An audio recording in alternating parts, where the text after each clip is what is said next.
Hello, this is Paul, and we will be going through notes, rests, and ledger lines. Our last video dealt with rhythmic values.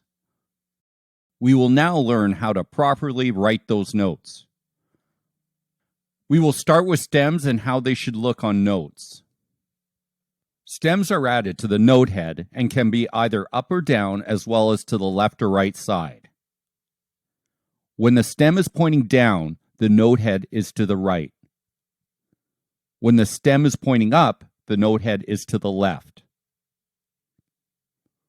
When do the stems point up or down? That depends on where it is on the staff. Our staff consists of 5 lines. When the note is above the middle line, the stem will go down.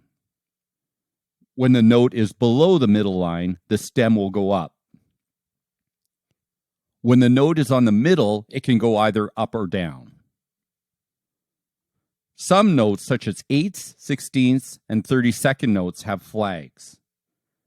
When a flag is added to the note, it is always on the right side. Let's now move on to rests.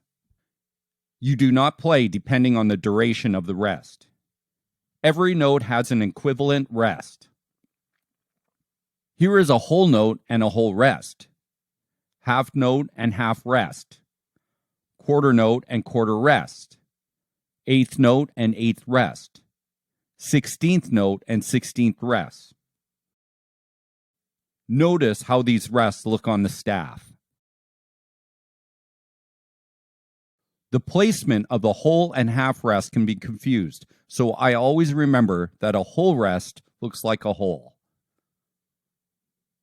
Also, keep in mind how the whole and half rests sit in the staff and which line they are on. We didn't discuss dots earlier, and this is a very important part of note values. Dots affect the overall rhythmic value of the note. First of all, the dot is always on the right side of the note. If a note is on the line, we place the dot in the middle of the space immediately after the note. If the note is on the space, we place the dot in the middle of the space after the note. When we have a dot, we take the value of the note and add half of its value.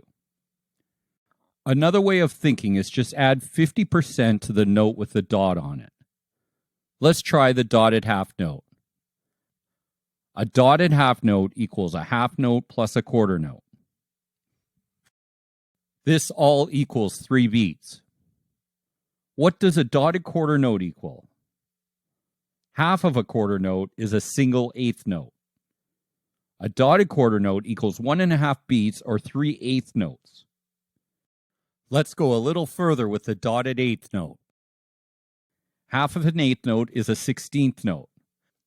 Therefore, a dotted 8th note equals 3/16 notes. Here is a list of dotted notes and dotted rests. Our last part of this tutorial are ledger lines. Ledger lines extend the range of the staff. They must be placed the same height as the staff lines. If the note is on a space, we do not place a ledger line on the outside of the note. These are a few of the notes and letter names in the ledger lines for treble and bass clef. There is also a tip that may be helpful for you. If you notice, there is a C that is 2 ledger lines above the treble clef. There is also a C that is 2 ledger lines below in the bass clef. From both of these notes, you can figure out the rest of the ledger line notes until you get more familiar with them. Thank you for watching, and go to palmei.com for a free workbook on this tutorial.